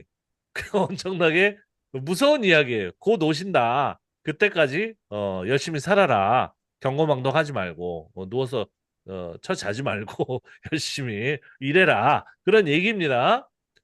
그런데 이 시대에 맞지 않아요. 이 달란트 얘기를 자꾸 설교하지 마세요. 어, 아빠가 올 때까지 청소 다 해놔. 어? 하나 안 하나 보자. 내 명령 무시해? 그럼 죽을 줄 알아 아주. 60년대 아버지. 60년대. 옛날 아버지 옛날. 그 달란트 얘기를 하면서 무섭게 하면 안 돼요. 와가지고 그냥 무슨 얘기야 이게. 그러니까 이런 또 거의 비슷한 차원에서 만들어진 이야기란 말이에요. 그러면 이 이야기를 하나님의 진리다. 이 이야기도 다 진리야. 그래가지고 그 시대고 뭐고 20세기고 19세기고 21세기고 다 필요 없어. 나 무조건 그 성경대로 전할 거야. 그렇게 하지 말고 좋은 아버지, 21세기형 아버지는 이러잖아요. 야, 내가 장가 갔다 올 텐데, 어? 다시 만나는 그 순간까지 너가 보고 싶을 거야. 아이고, 이게, 어? 간지럽게 뭔 이런 얘기를 해요. 이런 사람 안 돼. 이거죠. 이거 큰일 나요. 간지러워도 이런 얘기를 해줘야 돼요. 어. 저희 큰아들이 군대 갔어요. 아들아, 사랑한다. 그죠? 아유, 힘들지? 빨리 또 이렇게 휴가 나오면은 또 맛있는 거 사 먹자. 저는 사실은 그 세대에 걸쳐 있기 때문에 제가 이런 얘기를 할 때 조금 약간 간지러워요. 근데 해야 되는 거예요. 해야 돼요. 이 시대가 그 시대에 맞는 그런 아버지의 상이거든요. 사람들이 원하는 또 자식들이 원하는 모습인데 제가 못할 게 뭐가 있어요. 그리고 잠깐 나갔다 오더라도 야 빨리 올게 제가 내가 그리고 맛있는 거 사올게. 그죠? 이러는 게 이제 그 아버지지. 이게 뭡니까 이게? 이것도 마찬가지잖아요. 내가 갔다 와가지고 제대로 안 해놨어? 그럼 뺏어가지고 그냥 다른 사람 줘버릴 거야, 그만. 그리고 막 사륙하고, 어? 자기한테 반대하는 존재들을. 어. 무섭단 말이에요. 예수님이 재림하시면 심판도 있겠죠. 근데 왜 이렇게 무섭게 해? 그럼 교회 나왔다, 너 무서워. 안 나와. 이럴 수도 있단 말이에요. 그 사람들 중심으로 이렇게 하자는 얘기가 아니지만은 좀 현대에 맞는 메시지를 전해야 되는데 이 근본주의적인 어떤 그 문자주의 그대로 전하겠다는 사람들은 아주 이상한 메시지를 계속하기 때문에 비호감 한마디로 그냥 가기 싫다 교회. 예. 자꾸 그런 식으로 하면은 제 청년들이 제가 아는 청년들이 있는데 교회를 잘 안 나가요 요즘. 그래가지고 교회 요즘 왜 이렇게 안 나가 그랬더니 하면은 정치 얘기하고, 그다음에 윤석열 대통령을 위해서 기도하자고 하고, 그것도 꼴보기 싫은데, 그, 드는 예화, 설교하는 내용, 이런 것들이 너무 신뢰가 나는, 그러니까 비평을 하는 유익 중에 하나는 뭐냐면, 이 성경에 이제 그 무리해가지고 그때 당시에 좀 어필할 수 있는 내용들이 많단 말이에요. 그런 것들을 좀 객관적으로 보고, 그다음에 우리가 수용할 수 있는 부분들을 수용하고, 그것은 진리가 아니잖아요. 그리고 예화까지 다 진리화를 시켜가지고 다 받아들이면은 무섭단 말이에요. 예수님께서 내일 오실 것 같단 말이에요. 오셔가지고 그냥 단칼에 다 죽여버리고, 응? 그죠? 너 교회 저번 주에 빠졌지. 그러면 오늘 예수님 오시면 넌 죽어, 엄마. 그죠? 아빠 오면 너는 다리 몽둥이 부러져, 이 자식아. 어디서 까불고 있어. 그리고 예수님의 그냥 묻어가지고 나도 그냥 노릇하는 깡패처럼 하는 거잖아요. 그죠? 교회가 그렇게 한다니까요. 응. 그 정광 목사님이 그렇게 하잖아요. 옛날식이란 말이에요. 말안 들어. 하나님도 나한테 죽어. 그런 아버지는 저기 신고당해요. 요즘은. 어디서 그렇게 교회가 제일 오래됐어요. 제일. 어? 시대는 다 바뀌었는데. 그래서 이 실제 본문에 들어가 보면은 요런 그 어투들이 많이 나옵니다. 너네 땅끝까지 복음을 전하는 일을 해야 돼. 어. 헤어지는 입장에서 뭐를 하라고 하는 거는 옛날식이에요. 그래서 귀여운 딸들이 있고 그냥 너무 사랑하는 아내가 있는데 뭐 한 달 정도 뭐 출장 갔다 와. 내가 올 때까지 해놔. 어? 안 해놔? 안 해놓으면 내가 와서 다 죽여버릴 거야. 미친놈. 미친 사람이잖아, 미친 사람. 너무 가기 싫다. 안 가고 싶다. 어떡해. 그죠? 제가 잠깐 어디 가는데 그냥 딸이 그때 어렸단 말이에요. 난 데리고 가고 싶고, 막 주머니에 넣고 가고 싶고, 막 가방에 넣고 가고 싶고, 또 안쓰러운 거예요. 그게 이제 현대인의 어떤 일반적인 정서 아니에요. 그래서 예수님께서 이제 성령에 대해서 얘기한 부분은 조금 현대적으로 맞다. 그래서 성령을 그렇게 해석해 주면은 굉장히 좀 현대적인 어필이 강하게 갈 것 같아요. 그러니까 성령은 위로하시고, 그죠? 안 보이는 하나님이시지만 지금 안 계시는 예수님이시지만은 하나님 자체시다. 그죠? 나는 가지만 나는 안 가고 함께 있을 거야. 그죠? 사실은 그 초기 기독교인들에게도 이게 굉장히 많은 큰 위로가 됐을 것 같아요. 전도야 사실은 하나님을 사랑하면 자연스럽게 예수님 믿으라고 전도하게 되는 것이고 뭐 해야 돼 땅끝까지 가야 돼 북한 땅까지 가야 돼 뭐 이라크 땅까지 지금 가야 돼 가지고 가가지고 또 잡혀가지고 또 돌아가시고 그렇게 할 수도 있지만 자연스럽게 하는 것이고 이거가 되게 중요한 메시지의 핵심 아니에요? 그게 구약적인 어떤 관점에서 보면 이게 성경적인 거잖아요. 어? 그때의 성령은 나라를 잃고 그죠? 갈 바를 모르는 그런 백성들을 위로했었던 그런 영인데 뭐 자꾸 하라고 하고 부담만 주고 헌금하라고 하고 어? 성교하라고 그러고 성교는 알아서 하는 것이지 뭐 목사님이 뭘 강조를 해가 하려면 하는 것이지 더 강조해야 되는 것은 성령이 함께 하십니다. 예. 하나님은 우리와 늘 함께 하십니다. 성탄절날 좋은 메시지를 전해야지요. 윤석열 얘기하고 있고 교회 가고 싶어요, 사람들이? 그렇습니다. 그래서 그 현대적인 이해는 그 저기 뭐야 그 제자들에게 나타나신 예수님 일상 중에서 나타나신 그 예수님 그죠? 그 예수님 함께 안 계시지만 그분의 가치를 기억하면 그분과 함께 있는 거야라는 메시지가 이 성경 안에도 있어요. 우리가 성경을 가지고 현대적으로 해석을 무리해가지고 열심히 하자는 게 아니라 성경 안에는 다 있어요. 거의 모든 해석들이 범시대적인 해석들이 있으니까 굳이 하나의 특정적인 시대에 판에 박힌 그런 냄새 풀풀 나는 그런 내용만 너무 강조하지 말고 조금 우리 현대적인 어떤 이해, 일상적인 이해가 있는 그 부분들을 좀 하면은 좋지 않을까 해서 누가복음에 나와요. 또 그 부분도 엠마오죠. 그래서 그날 그들 중 둘이 예루살렘에서 25리 되는 엠마오라 하는 마을로 가면서 이 모든 된 일을 서로 이야기했어요. 15절 그들이 서로 이야기하며 문의할 때 예수께서 가까이 이르러 그들과 동행하시나 그들의 눈이 가려져 그인 줄 알아보지 못하거늘 예수께서 이르시되 너희가 길 가면서 서로 주고받고 하는 이야기 뭐냐 하시니 두 사람이 슬픈 빛을 띠고 머물러 서더라. 그들과 함께 음식 잡수실 때 제가 가장 좋아하는 구절입니다. 떡을 가지라 가지사 축사하시고 떼어 그들에게 주시니 그제야 그들의 눈이 밝아져 예수님인 줄 알아보더니 예수는 그들에게 안 보여요. 이상하죠. 예수님을 알아봤는데 예수님은 여전히 안 보여. 물리적으로 나타난 예수님이 없어도 예수님을 알아보게 되는 거죠. 예수님 함께 계시구나. 그들이 서로 말하되 길에서 우리에게 말씀하시고 우리에게 성경을 풀어주실 때에 우리 속에서 마음이 뜨겁지 아니하더냐.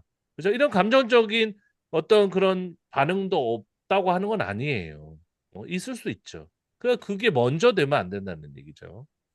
그때로 일어나 예루살렘에 돌아가 보니 열한 제자 및 그들과 함께한 자들이 모여 있어 말하기를 주께서 과연 살아나시고 시몬에게 보이셨다 하는지 이제 공동체가 이제 비로소 이루어지는 거죠. 두 사람도 길에서 된 일과 예수께서 떡을 떼심으로 자기들에게 알려주신 것을 말하더라. 일상을 통해서 그들에게 현현하신 예수님. 이게 성령이죠. 그러니까 삼위일체가 저절로 깨달아지는 거예요. 삼위일체는 성부 하나님, 성자 예수님, 성령 하나님. 자, 알겠어요? 뭘 알아? 그림 세 개 그려놓고 그걸 따로따로 원을 세 개 그려놓고 뭘 알아? 그게 어떻게 하나야? 세 개인데요. 그러니까 우리가 물리적인 어떤 예수님을 너무 추구하고 예수님이 하나님이냐 인간이냐 이런 것보다도 사실은 이 성령의 개념을 잘 우리가 이해를 하고 결국은 재림이 있고 없고 뭐 언제 오실지 이런 차원을 떠나가지고 우리 삶에 이미 계신 거죠. 어. 근데 몰라 우리가. 어. 우리가 일상을 통해 가지고 예수님의 가치를 기억하고 이렇게 성경을 읽고 그죠? 그럴 때 은연중에 깨닫게 되는 거죠. 방언받고 뭐 이래가지고 뭐 구원받는 게 아니라 저는 이것이 구원이라고 생각합니다. 예. 그냥 뭐 알아보게 되는 거죠. 아, 예수님이 하나님이 우리와 함께 계시는구나. 정말 하나님은 존재하는구나. 그러면서 마음이 그제서야 뜨겁게 돼. 음. 그리고 그런 마음을 가진 사람들이 일상을 열심히 살아가는 사람이 교회에 짱박혀 있는 사람이 아니라 일상을 열심히 살아가는 사람들이 이게 저절로 모이는 거죠. 어. 그래놓고 고백하는 거죠. 떡을 떼심으로 우리에게 알리셨다. 음. 우리가 일상을 살아갈 때 우리에게 나타나셨다. 하지만 그는 보이지 않는다. 그럼에도 존재한다.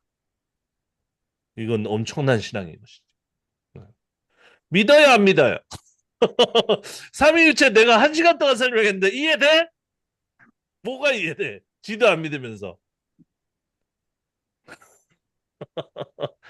이런 차원에서 이 누가복음은 잘 캐보면은 정말 하나님, 예수님, 그다음에 성령이 누구인지 어떻게 우리가 접근해서 어떻게 이해를 해야지 좋을지를 알게 되는 굉장히 중요한 그 성경 중에 하나다. 그래서 제가 누가복음을 굉장히 좋아합니다.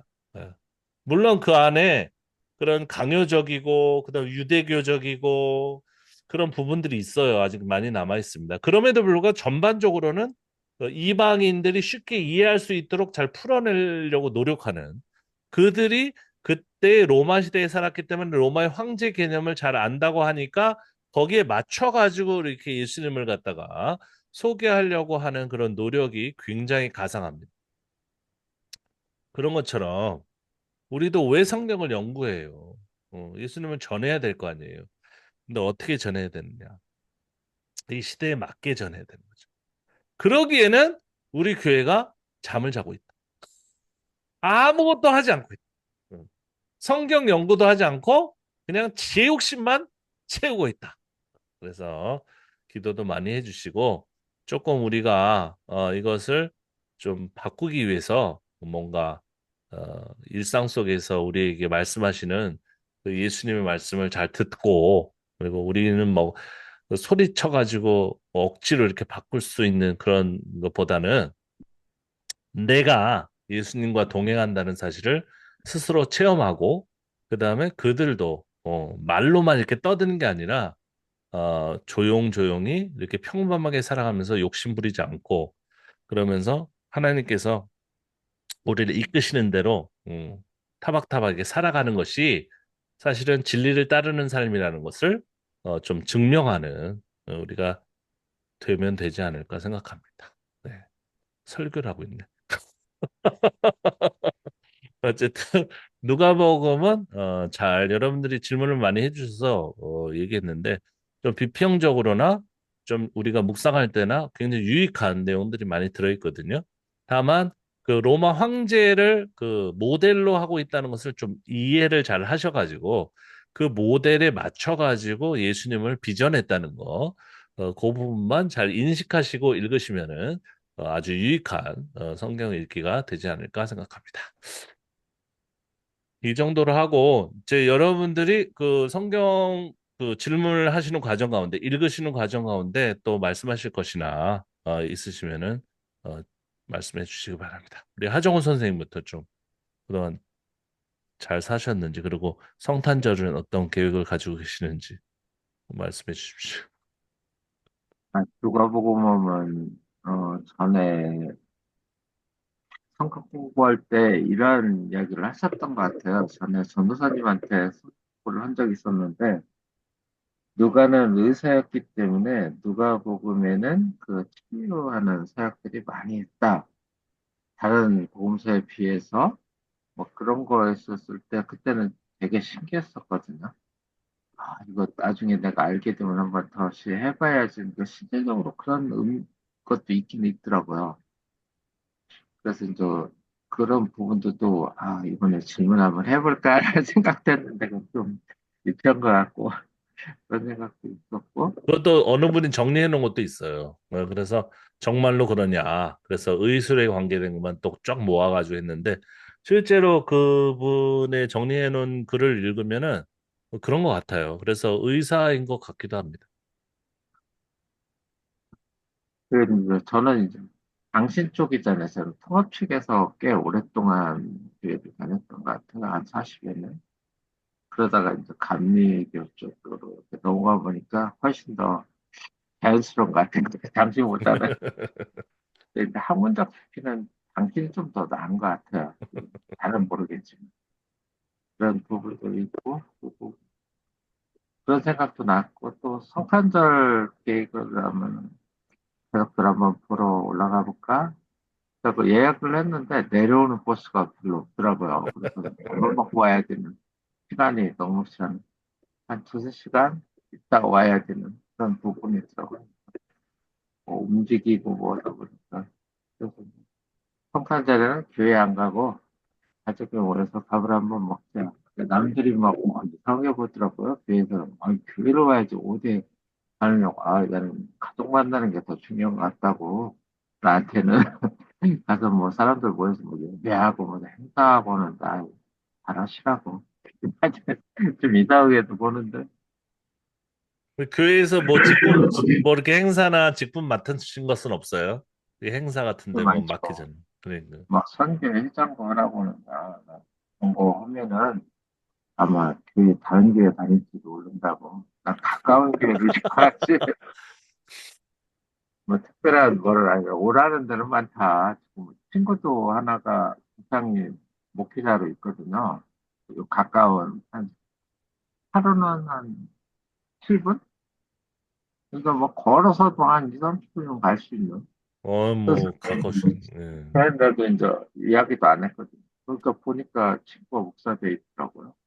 어, 그 친구는 이제 처음부터 감시대를 갔고, 그렇기 때문에 자기는 외가리라니까 아버지가 목회자고 아버지가 또 원한다고 목회 사역을 했으면 좋겠다.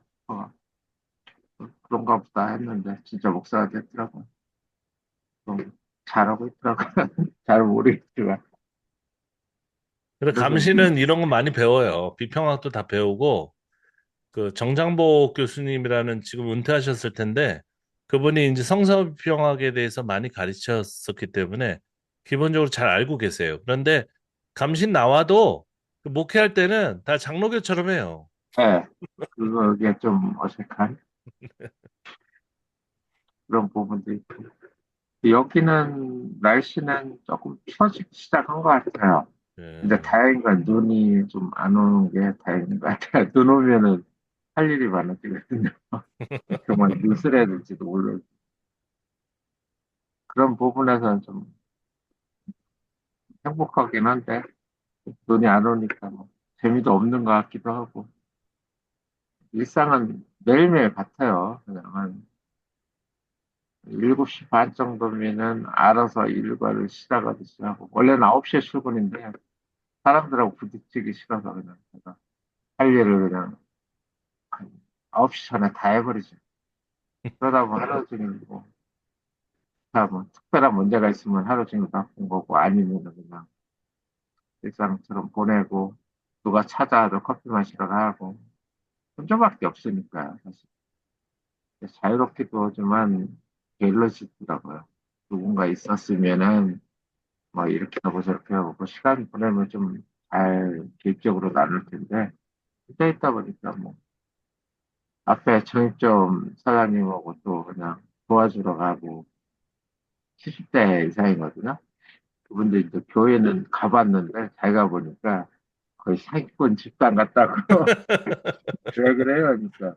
아니, 뭐, 모였다 하면 그런 뭐 헌금 얘기는 왜 이렇게 돈 내라는 얘기는 많이 하는지, 뭐가 필요하고, 뭐가 필요하고, 안 내시면 되죠? 그러니까, 안 내면 눈치 보여갖고, 저 같은 사람 잘 알지도 못하는데, 돈 내라는 얘기는 왜 이렇게 많이 하는지 잘 모르겠다고.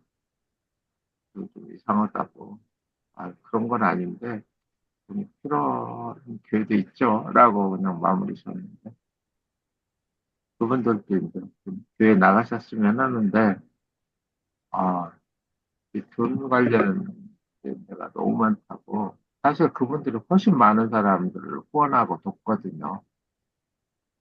그리고 뭐, 그, 가난한 자들을, 이제 매달 이렇게 꾸준히 한 10년 더 됐죠. 이렇게 봉사해갖고, 뭐, 그런 복지단체에서도 상도 주는데 싫다고, 뭐, 신문에 낼까요? 뭐 싫다고, 우리는 알려주는 거 싫다고. 근데 제가 봤을 때 훨씬 교회 다니는 사람보다 더 나을 것 같아요. 단지 교회만 안 다닌다는 것 뿐이지. 이게 좀 그런 아쉬운. 분들을 또 교회에서 비판하잖아요. 네. 그렇게 그렇죠. 해가지고 천국 못 간다고 뭐 그러면서. 네. 그러니까 너무 황당한 거예요. 또 어떤 근거를 주는지 잘 모르겠지만, 뭐 예수 믿어야만 간다, 막. 그 말을 뭐 반대하지는 않지만, 믿어도 좀 믿는 사람답게 살면 안 될까요? 하고 하는데, 그런 부분에서는 아쉬워요. 그리고 그분들한테 이제 조금씩 교회에 대한 거를 좀 이야기도 하고, 그러다 보니까 많이 친해졌죠. 1년, 온 지가 1년하고 한 10달 됐거든요. 꽤 처음에는 되셨네요. 그래도 시간이 많이 흘렀네요. 네. 언제까지 있어야 될지는 잘 모르지만, 이거는 뭐 있고 싶으면 계속 있는 거고, 내가 그만두고 싶으면 그만두고, 나 이게 특별하게 뭐, 구두두둥 뭐 일어날 일도 없고, 여기는. 필요는 하니까, 사람이. 근데 이제 많은 피해나 뭐 이런 건 없고요. 자유시간 같은 경우도 있는 것 같아요. 뭐 수영장도 갈 수 있고, 뭐. 전체 이 사회복지 그런 부분들이 너무 잘 해놨더라고요. 네. 시민들을 위해서. 누가, 제가 하여간 요번에 지금 홍대 좀 2월 달 사임하면 한번 가겠습니다, 제가. 네. 구정 끝나고. 네. 끝나고요. 네. 한번 가겠습니다. 올라가도 돼. 하여간, 특별히 하여간 누가 잘 와도 할 네. 수 있는 부분은 없어요. 여기 아니, 뭐, 뭐 사람 사무실 보러 가서 가는 거지, 산 보러 가나요? 뭐, 물 보러 가나요? 커피 마시고 뭐 이런 커피집 가서 마셔야 되고. 다음에 한번 가가지고 좋은 커피집이나 있으면 거기 앉아가지고 얘기하면 되죠, 뭐. 네. 커피는 이 건물 안에 있어요. 1층에 네. 이제 투썸브라는 커피집이 있는데 네. 맛은 늦진 않아요. 다른데 맛있는 커피집은 따로 제가 아는 음.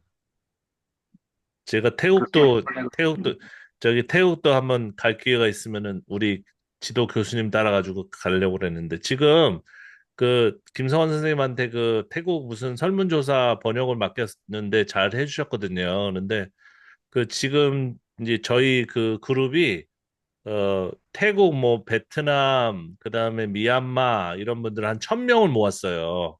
천 와, 명 예, 1,000명 모아가지고 거기에서 이제 그 뭐 한국어 학습에 대해서 뭐 감정적으로 어떤 좋은 점이 있는지 그걸 설문조사를 했거든요. 그래서 그거를 놓고 지금 태국 그 박사, 한국에서 박사하신 두 분하고 저하고 같이 이렇게 논문 하나 쓰고, 그다음 베트남 인 두 명하고 또 저하고 또 논문 하나 쓰고, 뭐 이런 식으로 논문 한 그 5편 쓰고 있거든요, 지금. 그런데 그분들이 대부분 그 태국에서는 그 좋은 대학에서 한국어 가르치는 교수들이에요.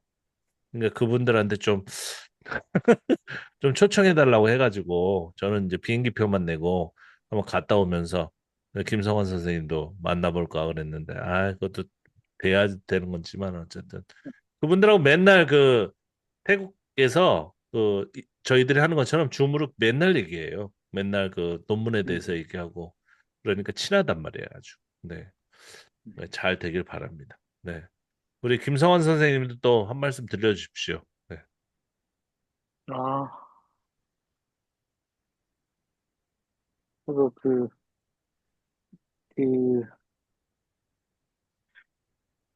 마태복음도 그런 줄은 몰랐는데, 이제 마가복음이 좀 약간 복음을 긴박하게 전하는 이제 그런 입장이 있어가지고, 지난번에도 공부했다시피, 재빨리 뭐하고 뭐하고, 곧바로 뭐하고, 곧바로 그렇게 그런 표현이 많이 등장한 거에 비해서, 이제 누가복음은 좀 더 이제 그 일상의 제자도를 많이 얘기한다고 하셔가지고, 제가 그걸 이제 배웠어가지고, 그래서 이제 누가복음을 저도 좋아하는 편인데, 그런데 이제 이번에 이제 크리스마스고 이제 하다 보니까 이게 본의 아니게 뭐랄까 어, 어디서 이렇게 그 말씀을 전하고 이제 이런 타역들이 이제 좀 생기다 보니까 좀 바빴어요.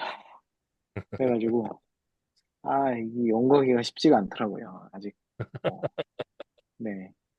성경 보기가 진짜 그래가지고 어렵다니까요. 그 사역자들은 성경을 제일 못 봐요. 시간이 없어. 참 근데 참 이게 아이러니인 것 같아요. 그렇죠. 이게 참 뭐가 본질이고 이제 그런 생각을 이제 하게 되는데 그래서 좀 그래서 이제 이렇게 이런 비평 연구 이제 이런 거 하는 이 시간들이 그래서 이제 뭐 아직도 너무 부족하게 하고 있긴 하지만 그래도 이런 시간들이 하정우 선생님 말씀 따라 너무 좋은 시간인 것 같고 뭔가 이렇게 평소에 채워지지 않는 뭔가 급박하게 말씀하신 것처럼 빨리 세이지식으로 이제 복음 전하고 이제 이런 데서 얻지 못하는 그런 어떤 공급이 좀 이런 시간을 통해서 좀 되는 것 같고, 근데 이제 저도 이제 나이가 들어서 그런가? 그 크리스마스, 이제 저도 이제 어제도 이제 다른 지역 설교하러 간 그 교회에서 저녁 크리스마스 행사, 태국은 25일이 휴일이 아니에요. 그래서 그래요? 이제 교회마다, 그렇죠. 아직 휴일이 아니에요. 어, 그래서 이제, 그래도 백화점이나 뭐 이런 데서는 크리스마스 대목이니까 엄청 또 하죠. 그러니까 다 알죠. 다 아는데. 그러니까 이제 교회마다 이제 각자 재량껏 뭐 크리스마스 잡는데 이제 그 행사에서 이제 저한테 이제 말씀을 전해달라고 하셔가지고 오, 근데 이제 그 그런 행사에서는 짧게 전하는 게 제일 좋다고 하셔가지고 그래서 이제 그냥 가볍게 이제 하고 왔는데 근데 이제 약간 좀 그러니까 가면은 행사가 대부분 여기 태국이라 그런지는 모르겠는데 대부분 다 비슷해요. 이제 공연 준비하고 찬양예 찬양하고 그다음에 뭐 메시지나 간단하게 복음 전하고 중요한 게 이제 경청 선물 뭐라 그러지? 추첨, 경품 추첨. 추첨. 예. 이게 거의 재밌겠네, 근데. 예. 이게 거의 메인인 것 같은 이제 그런 약간 좀 재미가 약간 좀 없는 듯한 이제 좀 아무래도 제가 지금 딱 맡아서 하고 있는 교회가 없고 이제 여기저기 이제 돌아다니다 보니까 제가 뭘 어떤 거를 뭐 프로그램을 준비하고 기획하고 이제 이런 입장이 아니라 일방적으로 이제 이렇게 참여하는 이제 그런 입장이어서 그런지는 모르겠는데 네. 크리스마스 좀 한국에 있을 때랑 비교하면 좀 그런 크리스마스 기분은 좀 잘 안 나는 것 같은. 그래도 집에라도 아이들 보라고 이렇게 트리 장식 같은 거 좀 사다가 이렇게 켜놓고 그러셔야 되겠어요. 예. 그쵸. 크리스마스 트리도 있는데 예. 그래서 계속 뭐 이사다 뭐 MOT다 뭐 해가지고 바쁘다 보니까 지금 또 그 내일 그 그 번역해준 그 친구가 저희 집에 와요. 아, 그래요? 그 네. 아내랑 이제 친한 친해가지고 네. 이제 그 연말 휴가가 있거든요. 태국 사람들은. 아, 그래요? 네, 한 2주 가까이 한 열흘인가? 이제 저희 집에 있다가 이제 간다 그러더라고요. 다행이네요. 그 근데 빨리 그거 사례비 사례비 받아가 줘야 되겠다. 그분들한테 그래도 좀 짭짤한 돈이 되지 않을까요? 좀. 그쵸, 네. 그쵸. 그 정도면은 그래도 네, 아이고, 그쵸. 감사합니다. 네. 또 일거리 저 있으면 또 부탁드릴게요. 네네네. 왜냐면 저희가 그 엄청난 큰 스터디 그룹이기 때문에 거기 어, 한 30명이 세계 각지에 있는 박사들이에요. 어. 근데 어, 한국말을 다 유창하게 잘해요. 어.